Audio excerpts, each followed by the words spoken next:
It's Tuesday, October 10th. I'm Matt Harmon. Welcome to the Yahoo Fantasy Football Show. It is a hell of a day. Oh my God, it's a fantastic day to talk ball.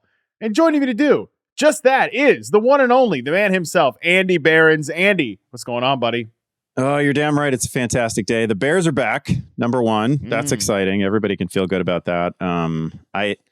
I can't even tell you how many lineups in which I had both George Kittle and Sam Laporta, which look, is that advisable? Flexing tight ends? I don't know. Worked out this time. I'm feeling good today. Feeling frisky.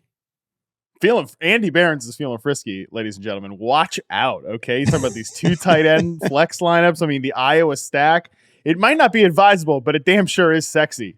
So that is, I obviously did it. I obviously did it in Fishbowl, but I did it like in random, non-tight end premium leagues too. I'm just out there flexing tight ends. Like, I don't know, like that's a good idea. Yeah, for the YouTube folks, you can see this. For the podcast folks, you can't see this, which is unfortunate. You should watch the show on YouTube.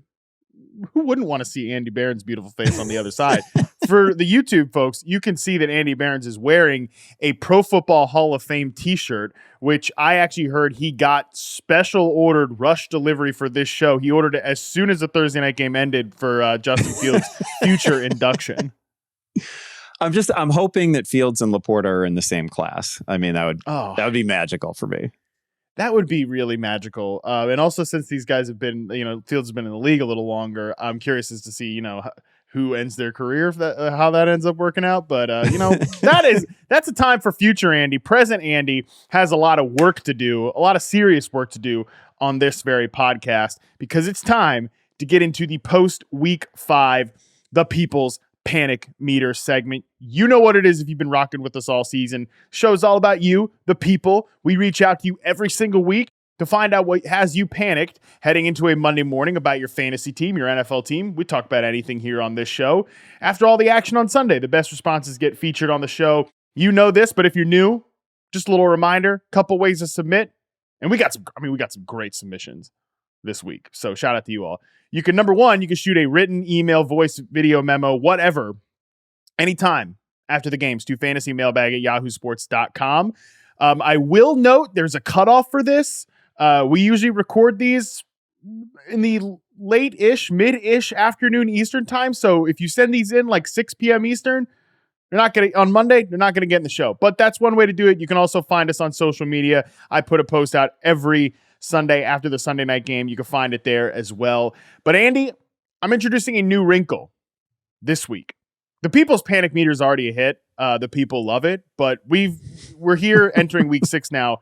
Time to introduce something else. I'm introducing a new wrinkle to the segment called the Coping Corner. Essentially what this is, every week going forward, Andy and I, secret list style, are going to nominate a player, team, whatever, that we get kind of a ton of responses on, to bypass the People's Panic Meter, push them right into the Coping Corner. And basically what we're saying is like, it's past panic time. Like, we aren't saying it's totally done, over, finished forever, but we're getting pretty close to closing time. Like, there's really no advice on how you need to proceed other than to cope with the reality of the situation. Going to kind of discuss the merits of each names that we bring to the table, and decide whether we're going to usher them past Panic Meter and into Coping Corner, or if there's still a little hope to hold on to. Andy, I don't know what you think about this, but I think we're at that point in the season where we're past panic and we're fully at coping here. Yeah, first of all, I love the name of the segment. This is excellent branding by you. So tip of the hat there. It's good too, because there is this category of player where, like, I don't know, especially given who we're going to discuss today, like you're not dropping them. You're probably gonna have to live with this. They're not easily tradable. So it's more about like resetting expectations from whatever you might have thought this guy was going to do before the season started. Yeah, and it does perfectly transition us to our first Coping Corner member, player. May I ask, once we've discussed someone in Coping Corner, are they eligible for future Panic Meter episodes? No. Or do they graduate out of it? No, that's all part of it. Like, once we put them in the Coping Corner, unless something changes dramatically, I think we could talk about like the Bengals, right? Like I think we were both close to putting Joe Burrow specifically in the coping corner last week. I think in that scenario, we'd have to come on this podcast and say like, all right, is he out of coping corner now? Or maybe like not for a player like of Burrow's status, one of the elite quarterbacks in the league, but maybe somebody else. We might have to see like a couple weeks, right, before we officially move them out of the coping corner. But once they're in the coping corner, unless that dramatic thing changes, we are no longer soliciting, is it time to panic about insert player here? Because we told you, no, it's over. You just need to cope with it now. I'll just say Joe Burrow is a fine example because like literally a week ago, we were talking about Burrow and I said that with Burrow playing the way that he was, it was unimaginable, words to that effect, that Jamar Chase was going to have like a true supernova game. And I think I even threw out a stat line that was almost exactly what he just did, right? like 3 touchdowns, about 200 yards, something like that. I was like, there's no way he's doing that. That is precisely what he did days later. So yeah, I guess that would be the sort of seismic event that moves one out of the coping corner. Correct. That's a perfect example. Actually, your exact words were, there's no blow-up game for Jamar Chase coming. And I only know this because I was getting, like at fantasy receipts and like people coming back to the video that Yahoo had clipped, like the Yahoo handle had clipped out and put on social media. I was seeing people tag it yesterday. So that is the only reason I know exactly what you said. And yeah, it was a blow-up game for Jamar Chase. That would be a perfect game where I wasn't putting Chase in the coping corner, but I was getting close to putting Burrow there where we'd sit here in that scenario, reevaluate it. So now that we set the ground rules, Andy, because I sprung this on you today without really much notice, we don't have to go through any debate process here because I think our submission for coping corner this week has to be Rhamondre Stevenson. I mean, we got so many Stevenson responses on social media. We got a few again in the email box. So, Andy, I'll ask you, how do the Rhamondre Stevenson drafters cope with the fact that they may have made the stone worst non-injury impacted selection in the top 30 picks this summer? Yeah, this is really a tough one. And I think so to sort of set the stage here, the biggest problem facing Rhamondre, obviously, right now is the quality of the offense, the extreme low quality of the offense, right? An offense that by the head coach's own admission needs to be rebuilt, and they need to start reboot the thing, right? It's bad. 72-3 is the point total for this team for the last 2 weeks. It's God almighty. Good defenses and whatnot, but come on, 72-3. That's just absolutely shocking. I think it's actually made more shocking by the fact that, it feels like a lifetime ago, but New England opened the season looking not terrible against Philly, right? Like against a defense that we all know to be legit. Maybe they're not exactly what they were last year, but that's a star-studded defense. And I thought Mac Jones looked really good. He moved in the pocket really well. I thought he, sort of outplayed his receivers. Rhamondre was excellent after the catch in that game. I thought it was really promising for the Patriots generally. And it's just spiraled hopelessly after that. I don't think they're going to settle in as being quite as bad as they've been the last 2 weeks, but this is pretty bleak.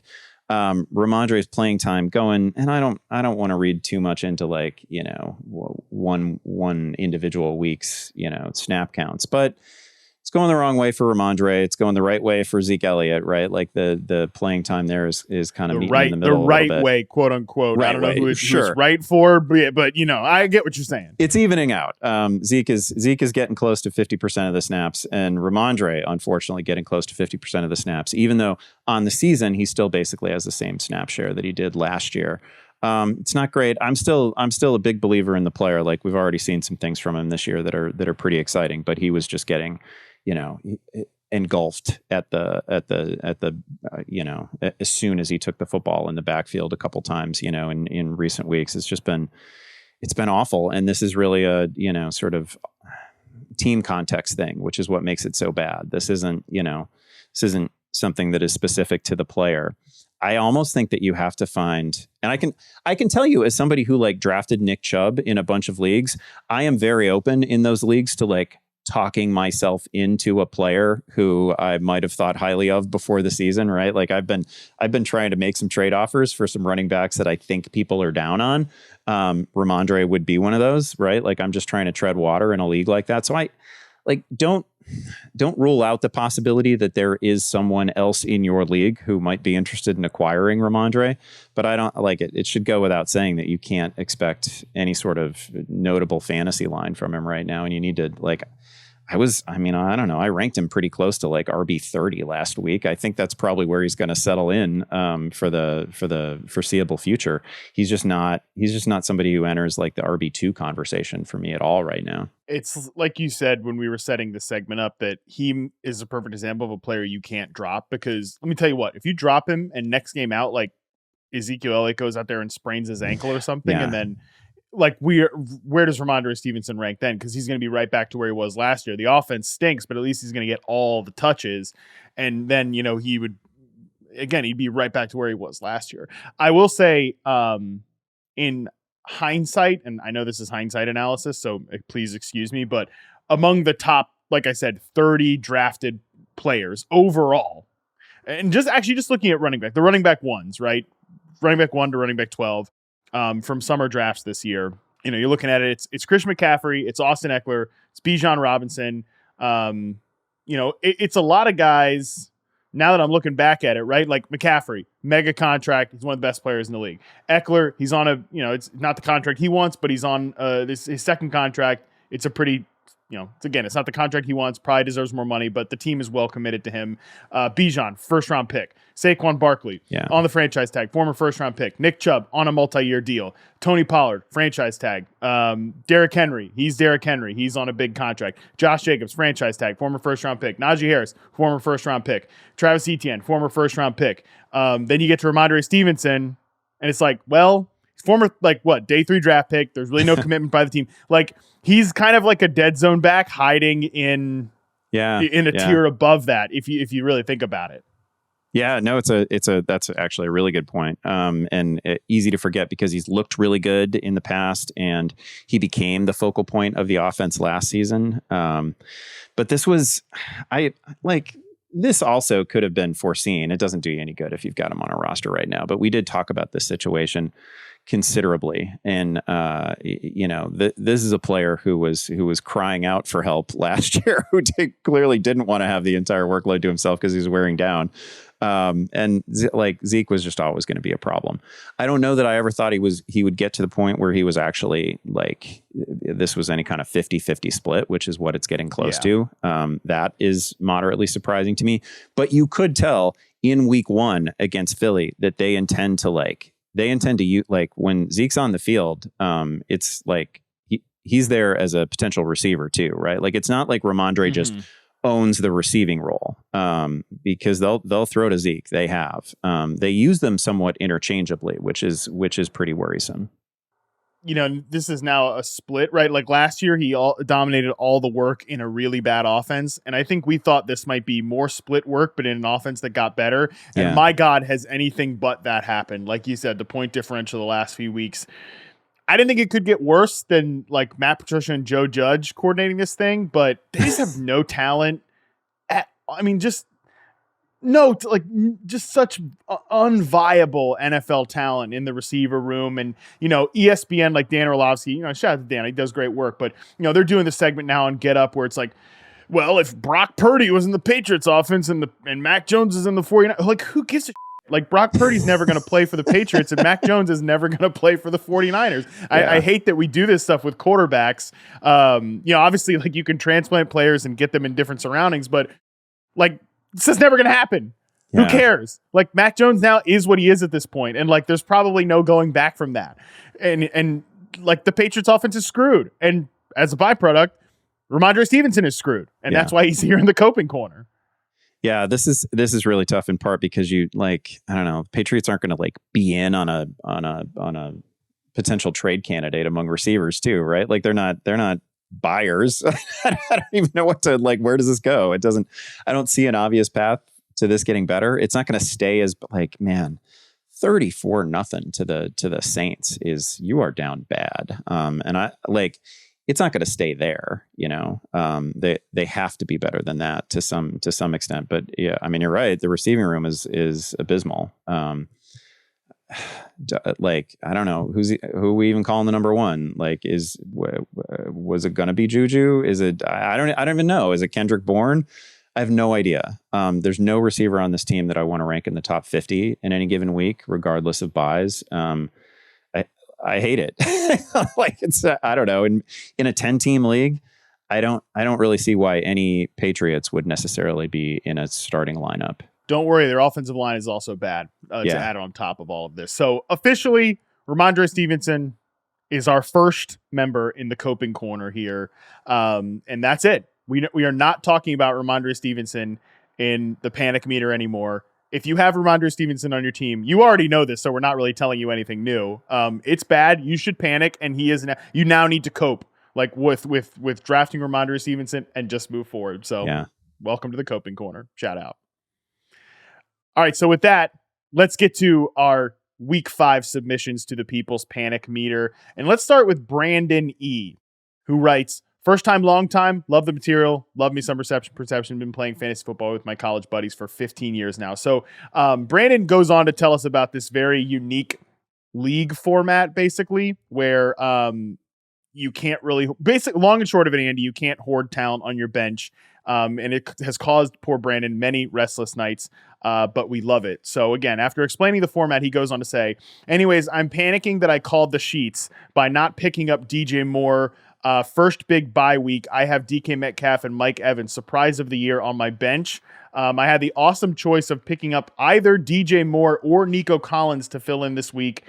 He actually sent this in right after Thursday Night Football, before even the Sunday games where Nico Collins ended up only having 3 catches. Both are names that had to be dropped because of injuries and buys, again, due to that very unique format. Super wide receiver heavy now because of Chubb's injury. Recover well, my friend, and see you next year. I know Nico has been a sick ad this season, with Stroud showing out too, but please tell me I made the right ad picking up Nico Collins ahead of DJ Moore rest of season. It does not feel that way after Thursday night heading into week 5. Reassure me or put me down. Thanks, Brandon. All right, so Nico Collins, DJ Moore, rest of season. The first thing I'll say here is I respect this league format. They only have 3 bench spots, and I play in a few with like 4 bench spots, and it makes it. I mean, the decisions that you have to make are rough, right? Because 4 bench spots, you don't get extreme situations like this. Like DJ Moore is probably on a roster somewhere, and that's the difference. But making people make hard choices is a fun aspect to a league, and it keeps the waiver wire giving, which is also good. I mean, this is such a cop-out, but I actually feel like I would have DJ Moore and Nico Collins in basically the same tier. I mean, it's not like, I'm joking around about the Bears being back, and it was really fun to see them win it. Like, it's too early in the season for me to actively be rooting for losses for my hometown team, right? So, like, I don't mind seeing them win and play some competent football. That was fun. But that doesn't negate the fact that the Bucs game really happened and the Packers game really happened. And that's part of, that is a very potential outcome in any given week for the Chicago Bears. So rest assured, there are going to be some messy DJ Moore lines coming up, right? Like, we haven't seen the very last 3-catch, 27-yard fantasy performance from DJ Moore. I'm pretty sure there are good teams remaining on the schedule. And I don't know, Nico Collins is probably going to be a little bit of that as well. They are different varieties of receiver, but I think the Nico Collins big weeks they're going to look like a couple weeks ago. They're going to be huge. They're going to be multi-touchdown performances. So I feel like there's more of that out there. And by the time we get to the end of the season, you're going to, this call is going to come down to who really plays well in December when you need them most in the fantasy playoffs. And I would bet that the numbers look pretty similar. I actually looked at my rest of season rankings, and I have these guys in the same tier, and I actually have them back to back. They literally back to back. So it's very close. And DJ Moore has had 2, and especially Thursday night was just absolutely outrageous. Now, I will say, and obviously I didn't adjust these after the DJ Moore game. Like there's a chance by the time you're listening to this, I've pushed DJ Moore a little higher than Nico Collins. But we got at least like one or two, like, oh, Nico Collins, I'm panicking a little bit that every time I start him, he does nothing. I'm like, well, we talk about this all the time, but that is the wide receiver position, baby. Okay, that you're gonna have some 3 for 34 games. No panic on Nico Collins, whatever. He's gonna be totally fine. The last 2 games for the Bears, Broncos, hilarious joke of a defense, like not even a serious operation. And Washington, on the back end, is getting a little bit close to that. Like, I don't know what the hell Jack Del Rio's doing, but like just playing man coverage with your rookie 160-pound corner against like some of the best receivers in the NFL. I mean, AJ Brown is in a different tier than DJ Moore, but if you do just man up against DJ Moore and like try to jump the ball, try to like jump passes and pick it off, like, and leave him these run after catch lanes, he's going to make you pay too. He's a really, really good number 1 receiver. So that definitely boosts things. The schedule going the next 3 weeks is actually really good for the Bears. Minnesota, Raiders, Chargers. So Moore could get on a heater here, but I'm with you that like end of season, it might be pretty close. Yeah, that like it's an extraordinary choice that I thought that Washington made against Moore. Like the Bears are very clearly a team with an obvious best receiver, right? Like if there's, he's the only one that caught a pass. He's the only wide receiver that caught a pass on Thursday. It's one of those receiving cores where you're just like, man, if we tilt everything a little bit to this one guy and we're okay, Equanimous St. Brown, go beat us. Darnell Mooney, go beat us. And we lose because those guys are making plays. I would think that like an average defense would be willing to live with that. It was an astonishing game plan, I thought, from Washington and most welcome as a Bears fan. Well, hey, Andy, at least the head coach of the Washington Commanders has no familiarity with DJ Moore at all.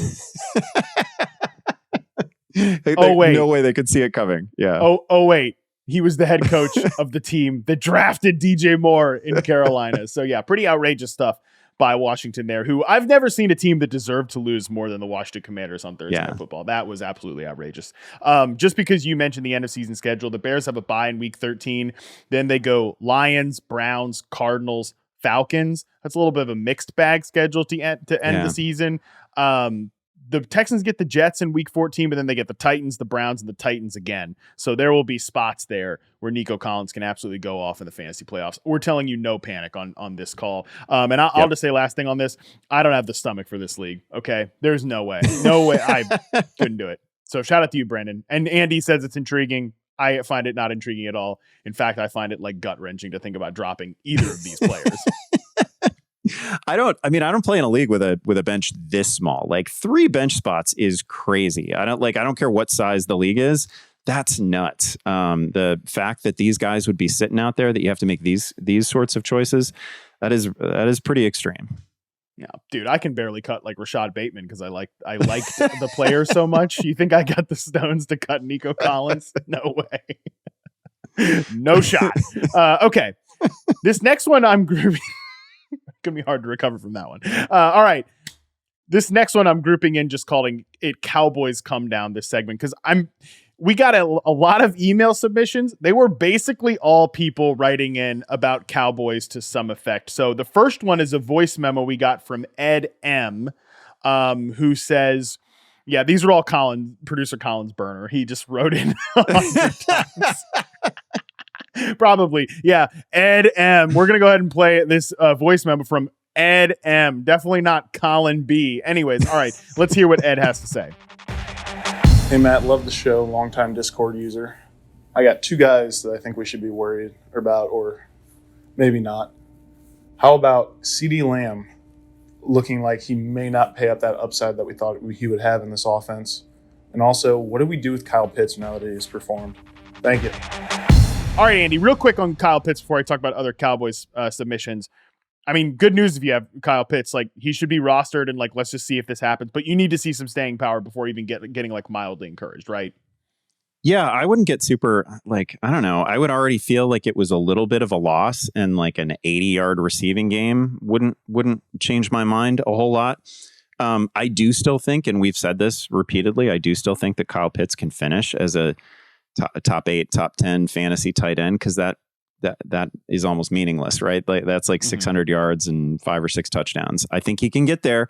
That's I don't mean that as any sort of enthusiasm for Kyle Pitts, but like, I don't know. Did you see some of the other tight end weeks that just happened? It wasn't notable. Like, I see people taking some long awaited victory laps online on Kyle Pitts, and like, okay, this is a good game. This is a pretty good game. But it wasn't. I don't know. Didn't win your week for you. He's fine. I don't like. Laporte is not out there on the waiver wire right now. And you're not going to chase, whoever scored this week's touchdown. What are you going to do? You're going to drop Kyle Pitts for Logan Thomas? I don't think you're going to do that. So, I mean, I don't know. He's a good coping corner candidate for me, because you can't move on to anything much better than Kyle Pitts. He's fine. He is fine. That's perfectly good analysis to me.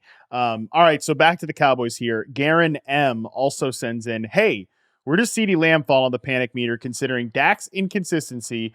Who are some players to target in trades for CeeDee? Love the content. Thanks. A couple other things from social media just about the Cowboys. Number one, at BuzzEBuzz1 said, I'm not overly worried about Tony Pollard, but Tony Pollard, when I asked for submissions for the People's Panic Meter. And JNoob13 says Brandon Cooks has caught 9 of 19 targets for 73 yards over 4 games. I just don't feel like I can waste the roster spot anymore. I put all these together, Andy, because I want to kind of pick your brain about the Cowboys. I did a solo reaction off the top of the show for Sunday Night Football last night. So really, I've only heard my own thoughts about this, which is a pretty dangerous, that's a pretty dangerous place to be in. So I'm curious, after that game against the 49ers and just on balance, what we've seen out of the Cowboys this year, where are you at panic meter wise with some of these guys? I think a reasonable thing for us to keep track of going forward would be how many player names pop up in the panic meter immediately after facing the 49ers. Because I very much doubt that you were panicky about CeeDee Lamb the week before when he scored a touchdown, right? Or a few weeks ago when he had 11 catches for 143. Like, CeeDee Lamb is going to have plenty of those games. He's a great player. If I were trading him, I wouldn't want anything less than second round value. Like, I think if we did a startup draft today, he would still go roughly in the neighborhood that he went originally in the summer. So I'm not overly concerned. I wasn't the biggest Dak Prescott fan coming into this season. I think he's a good quarterback. I don't think he's a, ride him to a fantasy title type of quarterback, even though he was shaping up to be one a couple of years ago before the injury, right? But now that we've taken, some of the rushing upside away from Dak, I don't know. Now that we've seen, like, Dak was pretty poor last year. I'm not super excited about this passing offense. So, like, if you want to cut Brandon Cooks, that's fine. Nobody's making it. You're not going to get anything for him via trade. You don't want to start him. So a guy that you can't trade and a guy that you won't start is a pretty clear drop to me. So that's no big deal. I think of all the names that have come up here, the one that I feel the best about is Pollard, because I think he's great. He is. You want to talk about a player who's overdue? Like, he entered week 5 with the most red zone carries in the league by far, like 27 red zone carries, something like that. So his opportunities have been everything you could have possibly wanted. So I think some huge weeks are going to come from Pollard. And honestly, if we're drafting from scratch right now, I'd probably take Pollard near the back end of round 1. So I feel perfectly okay about him. I feel fine about CeeDee Lamb too. And I think these are the two guys that you can feel great about in this offense. I don't necessarily think that Dak Prescott is a weekly starter. No, and Brandon Cooks certainly is not, and he was not drafted to be. Right. I actually don't think there were any, at least I know for myself, I was never like, oh man, you got to get Brandon Cooks, because I just didn't think there was going to be that big gap between Brandon Cooks and Michael Gallup, or Brandon Cooks and Jake Ferguson, right? Like, he's just not, he's more of a useful player to the Dallas Cowboys if he hits than he is a fantasy person. So you can go ahead and cut Brandon Cooks. Like, he's not a must roster at this point. I'm with you overall. CeeDee Lamb, he has one eruption game so far this year, ironically, against the best defense that they faced in the New York Jets. Yeah. And it is a little weird. Like, I looked at fantasy points data going into week 5. He's has a 22% first read target share. Like, that should be much, much higher. Like, and CeeDee was visibly frustrated during the game last night, and you could especially see it If you like watch the all 22 angles, you can see him getting upset like that he's not getting the ball in every situation. And I do think some of that could be, look, clearly we're all going to overreact to an island game like Sunday Night Football, especially against the San Francisco 49ers. That's going to happen. I thought you were going to say we should chart and track how often like island game disappointing Sunday night players are in the panic meter, because that's probably true. That's a good point too, because the previous week, I wrote the panic meter column, and all anybody wanted to talk about was Darren Waller off the right. Monday night game, right? So island games definitely produce the strongest reaction for sure. I think you can critique Mike McCarthy and Dak Prescott, who like, we don't need to do referendums on Dak at this point anymore. Like, he just is what he is. Okay. He's not a guy that's going to shoot you out of a hole like he got them into. And it wasn't even all his fault or whatever. The whole team. This is an embarrassing team performance from the Cowboys, like full stop all the way around, like from top to bottom, embarrassing. It wasn't even all Dak's fault or anything, but he's not going to shoot you out of a deficit like that. We know who Dak is. We don't need to do referendum on Dak or whatever. But like I'm saying this with CeeDee Lamb, like if he comes out and dusts the Cowboys on Monday night, if he dusts the Chargers on Monday night, you're not going to be surprised, right? Like you'd be 0% surprised by that. He gets the Eagles in week 9. He always beats up on the Eagles. They have problems covering the slot. They get the very unserious Giants defense in week 10. Like the schedule's pretty good for CeeDee Lamb. And theoretically that trickles down to Tony Pollard, right? Who generally I agree with what you're saying about, he's, I think I agree that he's probably fine in fantasy, but Andy, I do at least want to play devil's advocate here. How long do we sit here and say like he's due, and really when does it become he's not getting it done in a new role and coming off an injury in the playoffs from last year? Yeah, I am looking at the schedule ahead, and wow, they've got some friendly spots. So like if we come through the Chargers game and we don't get it, it's sort of the same Tony Pollard line, and the yardage seems fine, but he doesn't get to the end zone. You can be concerned, but they got a string of games that's like the Giants, the Panthers, the Commanders. There are blow up spots in there, both for CeeDee Lamb and Tony Pollard. I would certainly be concerned if it doesn't happen when they get in those types of situations. They've also had, like, it's just been such a weird year for that team in terms of like where their points. So many of their points have come from their defense, directly, indirectly, right? Like it's just been a funky season so far. So Pollard is not a guy who worries me. It is fair to question like exactly what the workload ceiling is for him before it's really a diminishing return situation. Like that is obviously a thing that the Cowboys have worried about in the past. It's never a thing that fantasy managers worry about, right? Like fantasy managers just want all their guys to get 440 touches, and nobody's going to have a problem with that. Nobody will break down, anything like that. I don't know what the right number is for Tony Pollard, but it's probably not 360. It's probably not 350. Who knows? But there are so many friendly spots here on this schedule. I'm just going to be shocked if like we don't get into those middle weeks and he isn't producing at a really high level.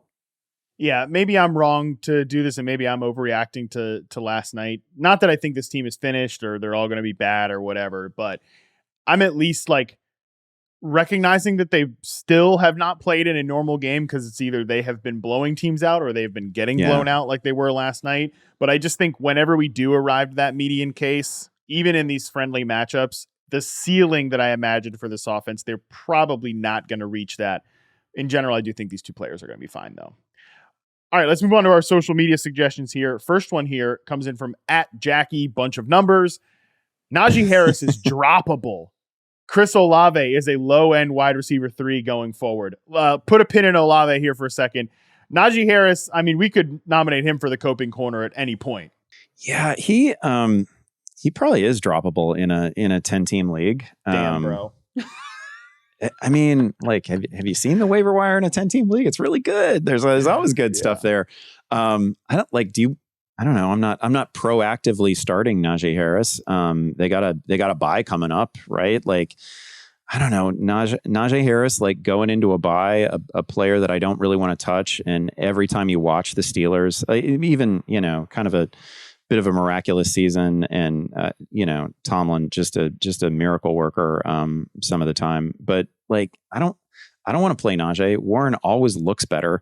I don't know where that situation is headed, but it's not good for Harris. It's nothing that none of the reasons that you had for drafting Najee Harris have really come to fruition, right? Like the workload just simply isn't there. You're not getting that, second half performance from last season where, he's getting plenty of work, but like the good fantasy totals were really buoyed by touchdowns. He was scoring a weekly touchdown in the second half last year, and that is just not present here. So yeah, I feel like Harris is pretty droppable. All right, I'm with that. I'll endorse it. You're probably never going to start him with any level of enthusiasm if you ever start him again.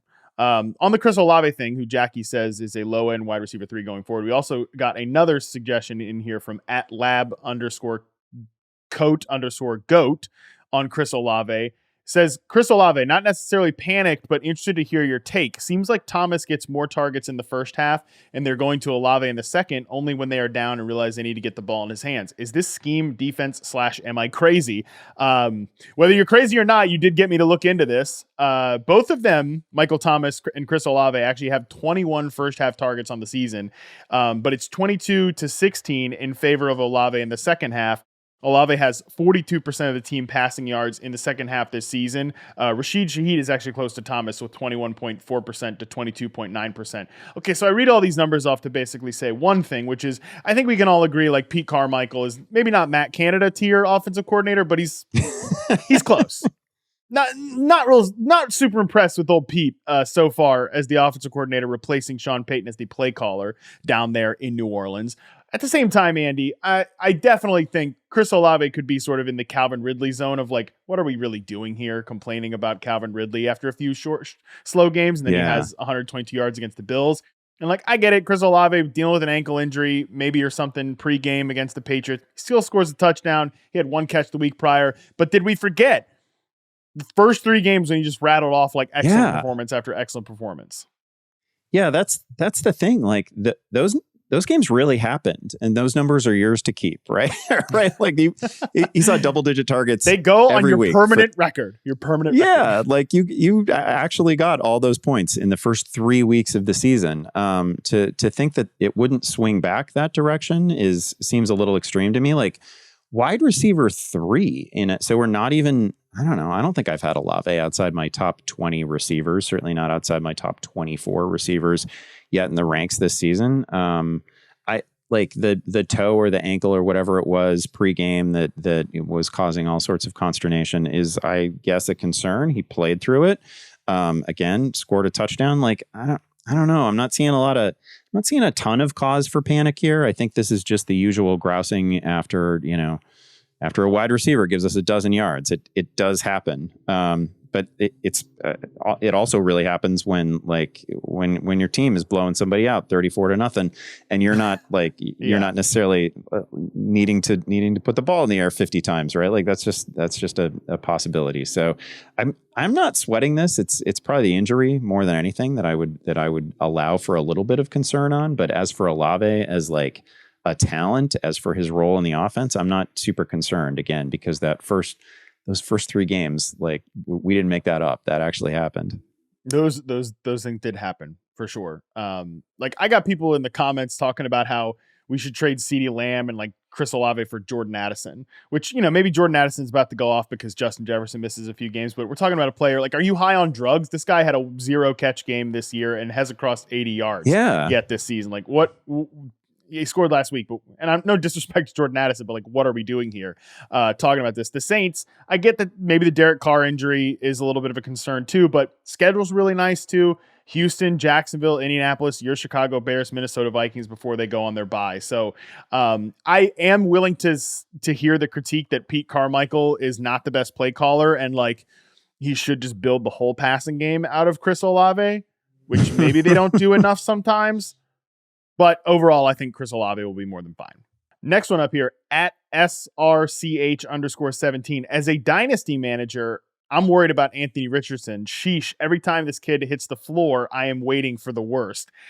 And I'm willing to entertain this one, Andy, because I'm getting a little nervous about it too. Anthony Richardson, we're finding out this morning, he's probably going to miss like 4 to 6 weeks with a AC sprain in his shoulder. That sucks. Yeah. At the same time, every young quarterback I feel like goes through this with like, you can't just, and Colts fans especially, they've lived through this with Andrew Luck, right? Which I'm sure is bringing back bad memories at this point. But like Joe Burrow has had to figure this out. Josh Allen's had to figure this out. Pat Mahomes has had to figure this out at different times. You can't play every single game like you're trying to win the Super Bowl. Like sometimes it's just the first quarter and you don't need to barrel over guys. I think Anthony Richardson will figure that out at some point, but obviously it sucks that just like we can't get this guy to start and finish a game. Yeah, this was, this was one of those injuries that in real time didn't, nothing about the play itself really shook you, right? It was just the way he came down on the shoulder, and then obviously he was just lying there and clearly in incredible pain, and was never not in incredible pain when the camera found him. So I feel terrible about it. I would actually say though that like, I feel like Dynasty is the one format where I would be the least panicky. Like if I were actually counting on a meaningful contribution from Anthony Richardson, like in this season redraft league, and I was the smart guy who waited on Richardson, and that's how I'm going to play the quarterback position. I would have felt like I really hit on that, and I just fallen into some bad luck with the injuries. I could really panic, because like you probably got to drop him if he's going to miss a month. Like one quarterback league, you're going to drop him.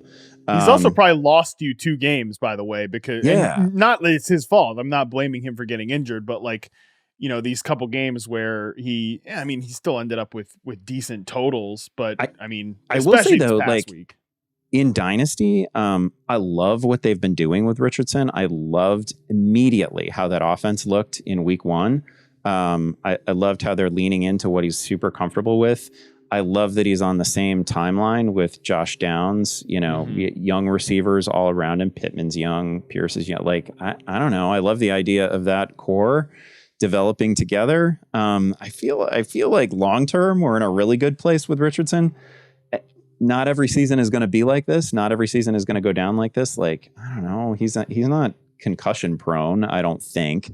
It's way too early to call Anthony Richardson any sort of like injury prone quarterback. I don't think we're there yet. I had been really, every time he takes the field, I'm just really encouraged by the way the Colts offense looks and who's out there. I think we'll talk about him a little bit in the waiver wire segment, but like I'm pretty into Josh Downs. He looks great. He looks like he's going to be a long-term, like, I don't know, he might be a Colt for 10 years. So I kind of like where this offense is. They just, obviously they need all the pieces on the field at the same time.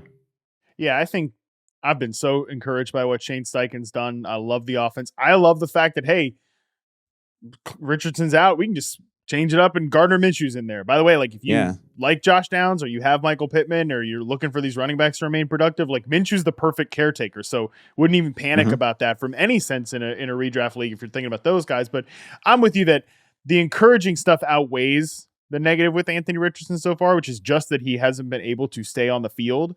And like, I just have to hope and believe that this is there's some questions about whether it's a smart organization in some ways, but it's a good coaching staff that hopefully should be able to get Richardson to a point where you don't need to get yourself blasted every single play. All right, next one up here comes in from @JMThrivePT. Jerry Jeudy and the concern that he won't be traded away from the depths of despair in Denver. Okay, if that's your concern about Jerry Jeudy, that's fine. I love that the Jerry Jeudy people have come all the way down from, this is a secret superstar who's going to erupt at any moment, and it's finally going to happen, to we were really just hoping that he would be traded to a better team that would help him realize his massive talent. Okay. Hey, by the way,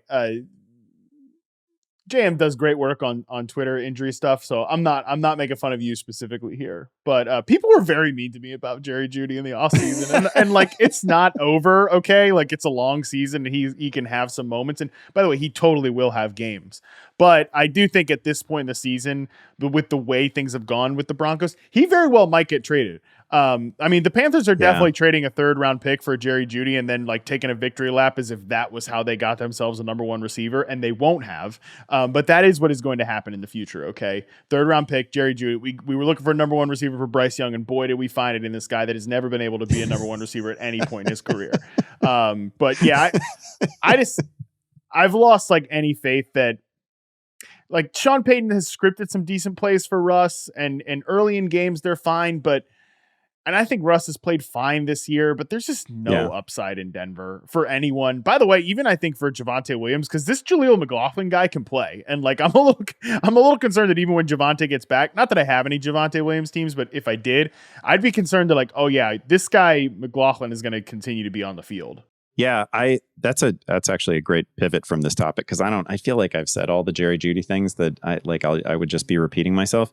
I do have a couple of Javonte Williams teams in situations where he just slipped. I wasn't super aggressive about him, but I do have a couple of teams with him. And fortunately, I guess maybe I have McLaughlin on those teams as well, and he has outplayed any expectation. Really smart run. This is also one of those things that, I don't know, maybe we shouldn't be surprised by the fact that the NCAA's all-time leading rusher is, in fact, good at running the football and has good vision and instincts, right? Like maybe sometimes we just sort of overthink these things, quality of competition and all that. But he's looked really good. Man, he's looked really good. And I don't know how he comes off the field, which is not to say that I don't think he's necessarily built to be like as he was, in lower levels of college football. He was obviously a full workload guy, but I don't think that's going to happen for him in the NFL. But man, that guy probably needs 10 or 12 touches a game, at least within that offense. He absolutely deserves them. Yeah, and he might be an answer to how do we get some juice going here, because like Jerry Jeudy's not the answer, Courtland Sutton's not the answer. I think Marvin Mims could be an answer, but he also he's made a couple mistakes lately. So it's not really rough game from him, and he's been nothing but great until that point, and that kind of took the air out of the whole Marvin Mims needs to see the field more often thing. Right. So I think we will continue to see more of Jaleel, which should have Javonte Williams managers at least a little concerned here. Next one, speaking of the Carolina Panthers, at Andrew_Garcia8. Expectations are tempered for Bryce Young, but is this situation around him bad enough that it's stunting his growth, or is it just growing pains? I know Panthers fans are beating this topic to death, but asking in a genuinely thought-provoking way, because a lot of it doesn't look good. Andy, I know that we got some Miles Sanders ones, and he's probably the only person that's like in starting consideration for fantasy outside of Adam Thielen right now, which by the way, Adam Thielen is just like ripping off productive game after meaningless productive game for the Carolina Panthers. Yeah. How about it? But he's so hard to rank, because I don't know. I came into the season with Adam Thielen like probably in the 60s or somewhere near wide receiver 60. I had zero expectations for him. And it is now very clear that I need to rank him as like a wide receiver too, and it's just hard to get there. Oh, dude, accept the reality. I actually have Adam Thielen on a weird amount of teams, because I did talk about like the slot role that I really liked for him. But I also, and this is where you sometimes can be right for the wrong reasons, where that has happened. But also I did have some enthusiasm that Frank Reich would have a nice offense going here in Carolina, and that like they'd be running the ball well, and the offensive line would be good. And guess what? Why are people talking about Miles Sanders? Because they ain't running the ball well, and this offensive line stinks. Again, I know we don't really care much about the Panthers, they're a joke of a team right now. I can't have enough mean things to say about the Panthers. I could go on and on. But Andrew asks in such a genuine way that like I kind of wanted to just, what do we say about Bryce Young at this point, Andy? Because I'll tell you what, I watch him play. I just can't get past the fact that he looks physically overwhelmed out there. And I know that the supporting cast is not good. We're talking about Adam Thielen catching 11 passes that nobody cares about. Andy certainly does not care about those 11 passes that he's catching or whatever. But nevertheless, like it just looks so rough right now. And I'm not saying that Bryce Young's going to be a bust, but they traded all these assets for him. They're probably going to send a first or second overall pick to your Bears. And that just feels bad right now. Well, that part feels quite good to me. That part I'm totally comfortable with. When this ends with Marvin Harrison Jr. as a Bear, I'm feeling okay about it. But I like it's also made if you're a Panthers fan, because there's not, outside of Superflex, deep Superflex, there's not really, I don't know, this isn't really a fantasy consideration, because it's not like people were super in on these wide receivers. It's not like anybody was super in on Bryce Young for fantasy purposes in 2023. It is. It would be difficult for me to watch if I were a Panthers fan, what CJ Stroud is doing right away, right? Because that was a legit conversation. And other than some weird negative slander during the pre-draft process, like Stroud always looked great. So it's not like you could point to a lot of Ohio State film and be like, oh wow, there's a million flaws here. Now, like he looked really good, and yeah, his receivers were always really good as well. But Stroud was a great prospect who is just playing phenomenal football right now for somebody who's only played professional football for a month and a half. So it's, that I guess is the thing and can Young catch up? Sure, he can catch up. But I also agree with you that he does look a little bit physically overwhelmed. It's a good way to put it. And he's, the obvious knocks against Young were size related and physicality. And that is apparent as you watch games. So that is going to be an ongoing concern that he is going to have to really overcome. And again, I don't know that he's ever going to be what Anthony Richardson can be, and I don't know that he's ever going to be what CJ Stroud can be. Yeah, I mean, the whole Panthers team could just be in coping corner at this point. Like DJ Moore, the guy they traded away to get Bryce Young, is going off on Thursday Night Football while the team is leaking that they want to trade for a number one receiver because they need to get Bryce Young a number one receiver. It's just really bad. And I also just to double back to the Miles Sanders thing, which I didn't even address. I guess I'd put him in the Najee Harris category of players who, like, if you're in a 10-team league, I think you can drop Miles Sanders. And I know he's a really strong brand name and he played really well last year, but man, he's playing 50% of the snaps too. And neither he nor Chuba Hubbard is doing anything, but he's not a full workload guy, and it's a go nowhere offense.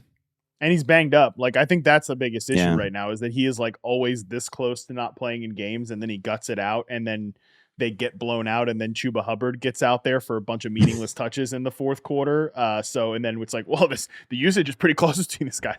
Who cares? Like, neither one of these players is fantasy viable. And I actually did draft a lot of Miles Sanders, so I'm an idiot that actually has to deal with this problem here.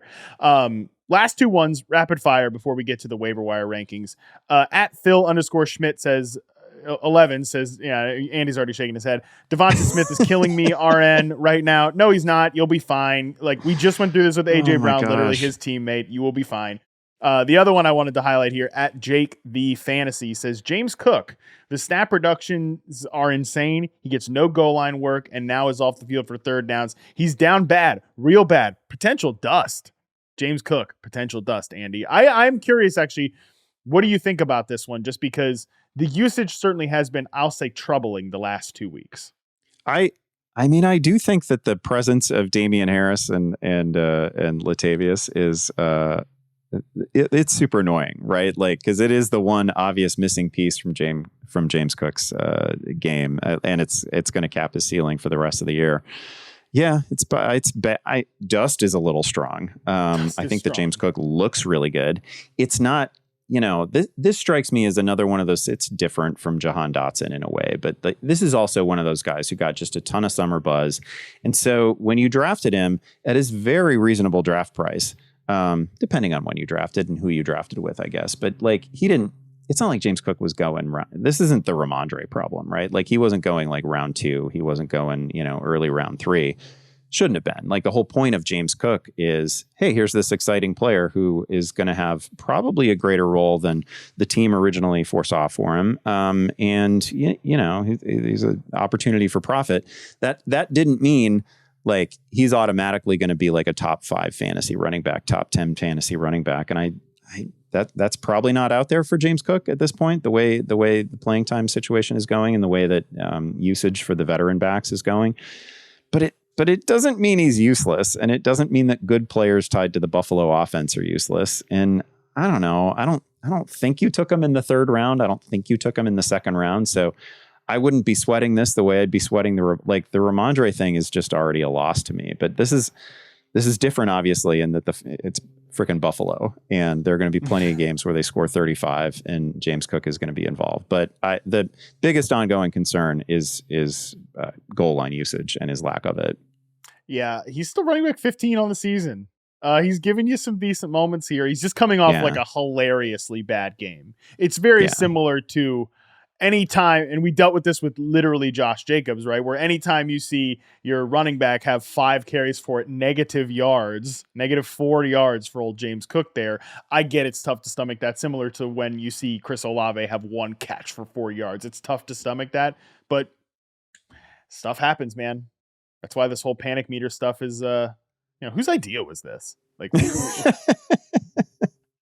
whose idea was this segment? You're really disavowing the entire concept now. I love it. Yeah, what an idiot. I don't know who it was. I don't know what host of this podcast thought that was a good idea, but that guy, what a moron. Because you shouldn't be really panicking about any of this stuff, except for Rhamondre Stevenson. And actually, you're past panicking. You're full on coping. All right, Andy. Yeah. Let's get to the waiver wire. Give me the top 5 guys for people to pick up heading into week 6. I'm going to veer away from the list that I had originally concocted here because I do feel like I want to throw out KJ Osborne, and I'm not going to make promises about KJ Osborne being any sort of win your week type of receiver. But if Justin Jefferson misses any time, there's going to be a whole bunch of targets here. He saw 9 targets with which he didn't do much last week. KJ Osborne's a pretty good pro. I'm not going to say that he's some superstar who was just waiting for an opportunity, but we have seen him score a dozen touchdowns over the past couple of years. I think a bunch of volume is going to come his way, obviously Jordan Addison's way, Hawkinson's way.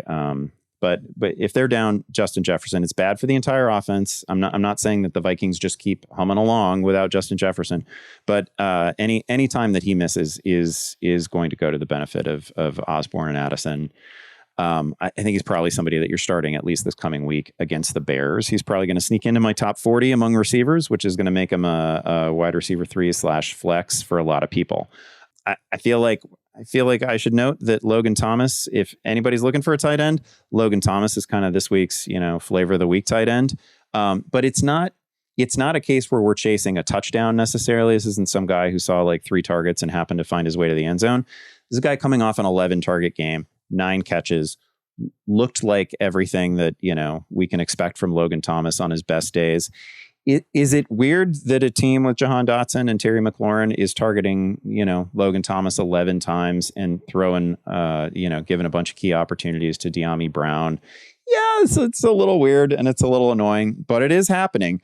So I think let me interject there real quick. And I say this as the chief executive officer of the Terry McLaurin, Jahan Dotson, and Curtis Samuel fan club. And that leads me to my point here and listen, you people out there, I am frustrated with the usage of these Washington receivers. Terry McLaurin leads the team with a 16% target share or something. It's not just bad, it's actually outrageous. Okay. Yeah.